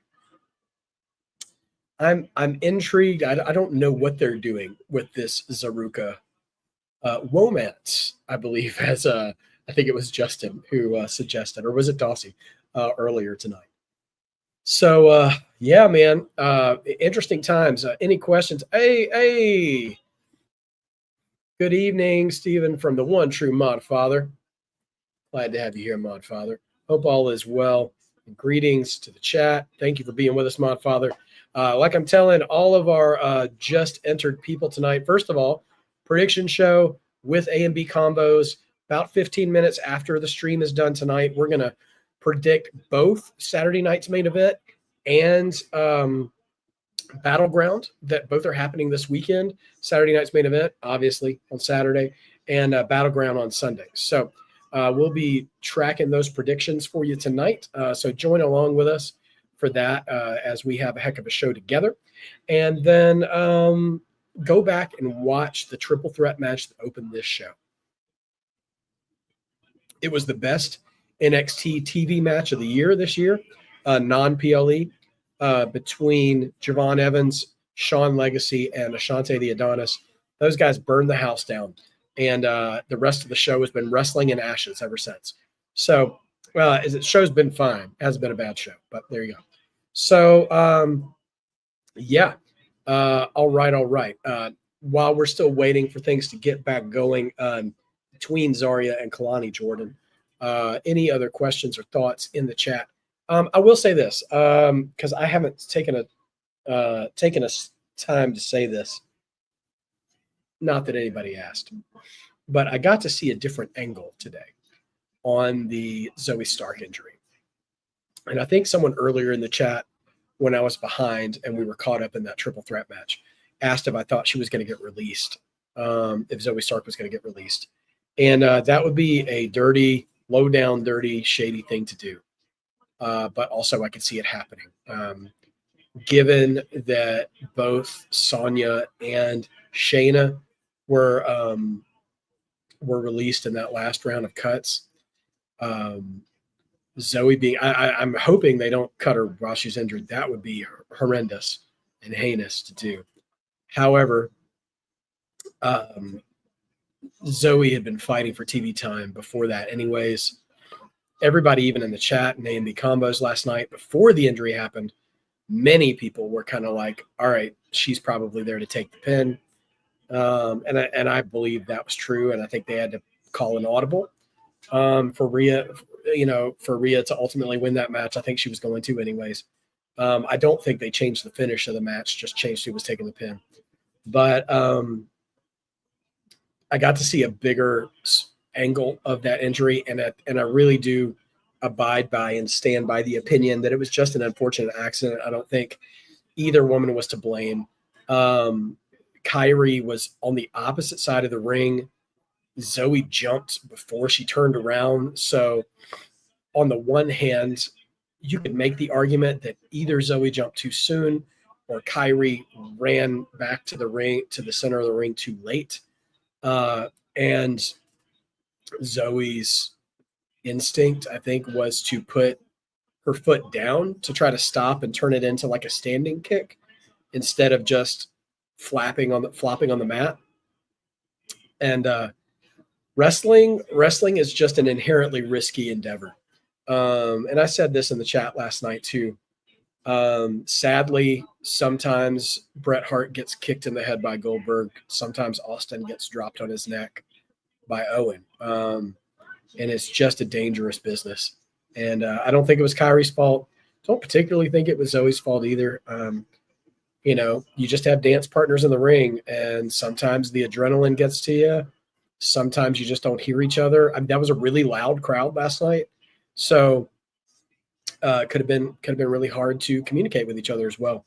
So yeah, just bad vibes all around. Just feel awful for everybody involved, but mostly Zoe. Hope she can recover quickly. I hope that is not a curtain on her career, because if I'm not mistaken, that's a re-injured knee, right?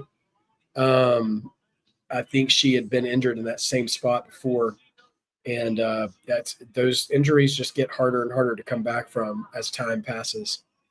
So hopefully there are still bright things in her future. And with Kyrie just returning, I hope there's bright things in her future as well. But we'll see what happens. All right, back to the action. Kalani and Zarya. Yeah, triple threats are tough for your first match back. And man, what a DDT by Kalani. Okay.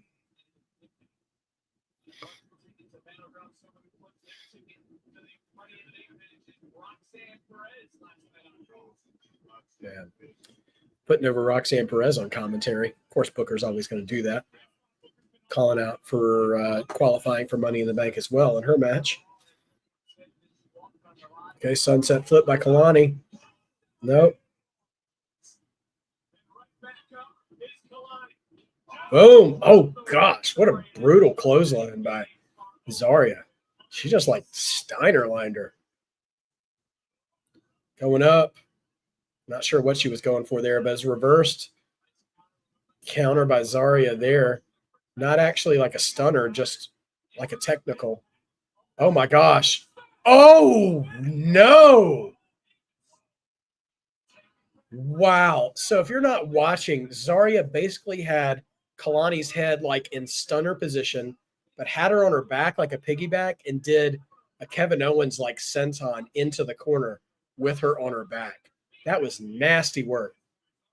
Tried to go for the finish, but Kalani escaped, and now they're fighting on the apron. That was a sick move, though. I don't think I've ever – I mean, I don't know if that move's been around, but that's the first time I've ever seen it. Super kick. Oh, and Zarya falls into Sol Ruka's arms. Sol catches her. But where's Kalani? Oh, no. Kalani baseball slide drop kicks Sol Ruka in the back. She goes crashing into Zarya. Kalani smack talking Sol Ruka on the outside before going back in the ring. I don't think Sol's going to take too well to that. Uh-oh. Oh, no. Oh, no. Sol on the apron and miscommunication. Zarya spears Sol off the apron, and Kalani with the roll up and the win, taking advantage. Not a bad finish, but honestly, just the babyface version of what we saw happen with Fatal Influence earlier tonight. So a little. I don't want to say predictable. It's not predictable because I wouldn't have expected them to repeat the same finish. But yeah, similar finishes. So there's that.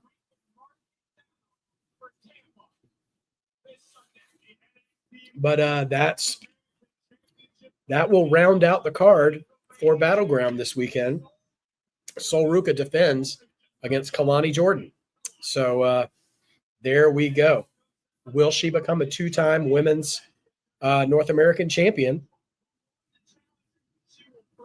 And, of course, we've got Stephanie Vaquera La Primera defending against Jordan Grace. 6-man tag has now been announced so that's going to Battleground, not next week. Josh Briggs and Hank and Tank versus the Culling, Sean Spears and his boys. And, of course, Obafemi and Miles Bourne. I would have thought that 6-man tag would have been on NXT next week. I'm trying to remember how NXT sometimes does the 5-match card, but they're doing more than that. Tony D'Angelo and Stacks. I have to admit, I really thought D'Angelo and Stacks would have a gimmick match, but what do I know? Because they've been fighting. Oh, I see Joe Hendry and his guitar, and TNA title. And here comes the concert coming up after the commercial break. So we're getting that. You know what, Richie, though? I'm curious. Well, I don't want to get too far into that. I'm sure that feud is going to be more than one match, probably, and maybe they'll build to one. But I don't know what will come out of that. But yep, 2K25. I'm thinking about. I don't know how you guys feel about it, but I was almost late to the stream tonight because I was playing some 2K25, and I was thinking about keeping in step with my retro love of live streaming some Let's Play 2K25 on my channel, and maybe just doing some old school tournaments, because one of the fun things, at least that I love about 2K, is how many belts are on that game. And I did a WCW tag title tournament before coming on, and my finals in the tournament, just to give you guys a taste of what was going on before we went live tonight. My finals was the Steiner brothers against Vader and Cactus Jack for the WCW tag team titles. So just to kind of give you guys an idea of what I'd be doing. Anyways, I'm thinking about maybe doing some of that. It'll give me some time and some means to maybe produce some more content for you guys, and also maybe rest my voice while I can still do that. So I'm thinking about doing that, but I want to have my presentation be a little better when I do it, because the only way I've been managed to do it, I did it once when the game dropped. My audio was not great, and I ended up just muting it and just letting the gameplay show for itself. If you guys prefer that, that's fine. But if you prefer the sort of Twitch level stuff too, I could try that as well. But I'll have to see how that works. So I'm going to do some research on that, and I might just start doing some retro tournaments, because I'd love to have an IC title tournament I could stream. We could do that, and they have the European title, hardcore title.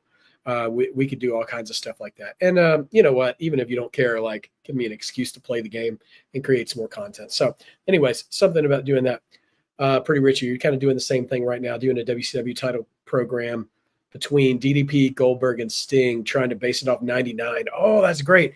Man, you know what? 99 was such a interesting world title year for WCW, because they were starting to fall off, right? The WWF had taken over in the ratings, and they weren't looking back. You know what I mean? And before Russo came in, I think it was before Russo came in, it all starts to run together on me after the finger poke doom, to be honest. You had Goldberg, Sting, and Page, and like that spring stampede match of 99, that's still, I think we talked about that last week, actually.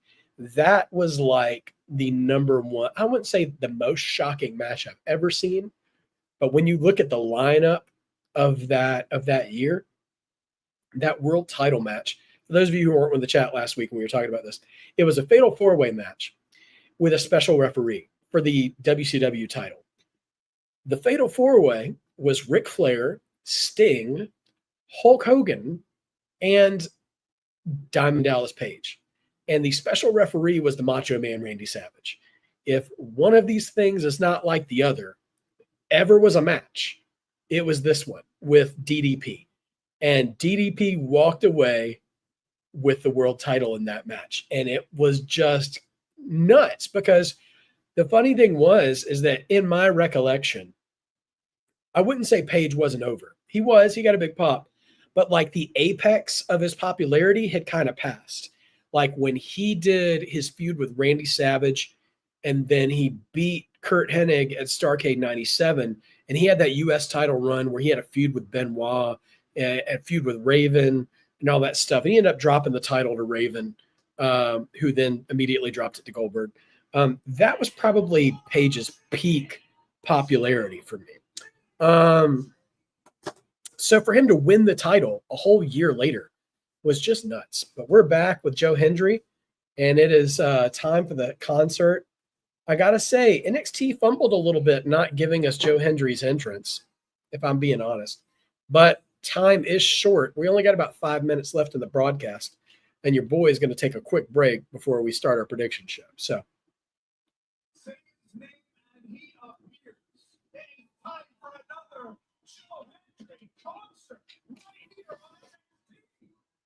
Has Joe Hendry done a concert on NXT before? I know he's done it on TNA. The first musical performance you've seen here tonight. If you want to call it that, okay? But be nice.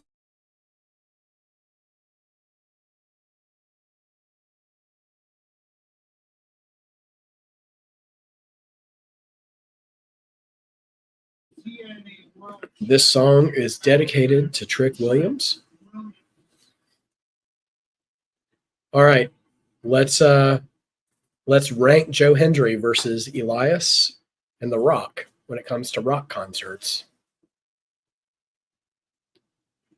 I like how he has a stand for his belt too, like another guitar stand. All right, Joe, let's see what you got.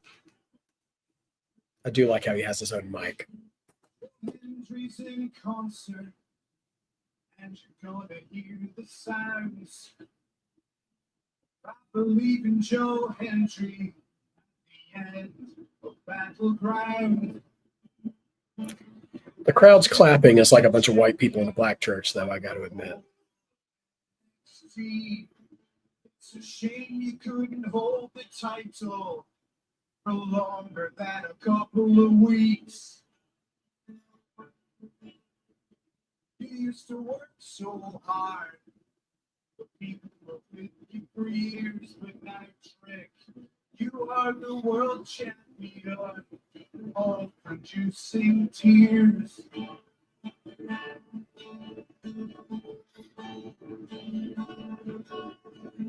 I've obtained some footage from the good old days. I've obtained some footage from the good old days. To Carmelo.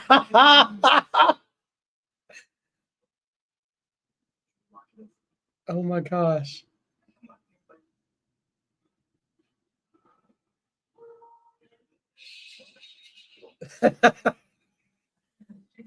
They're showing Trick in a haunted house with Carmelo Hayes looking scared. Wow.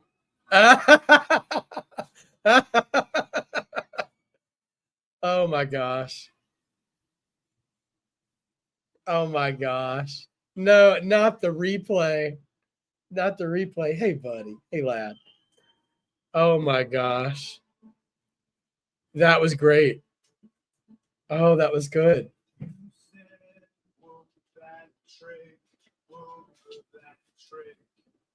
Everybody else said Melo's bitch. No. The crowd is singing. Oh my gosh. Melo's bitch. Here's the thing. From a purely musical standpoint, Joe Hendry is the best songwriter in wrestling as far as in-ring performers doing that gimmick. Trick is pissed. Oh, crowd's chanting Melo's. No. Y'all can keep chanting if you want to. Y'all can keep chanting if you want to. But I heard someone saying,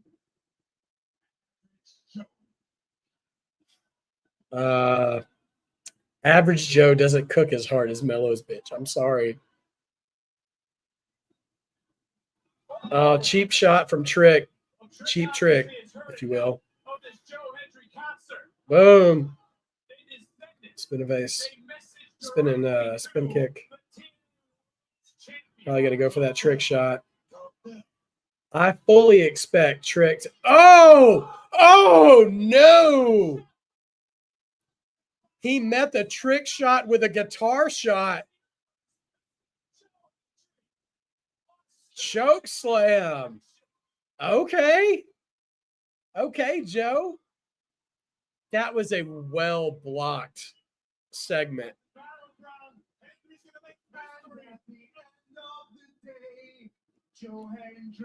Joe's still singing.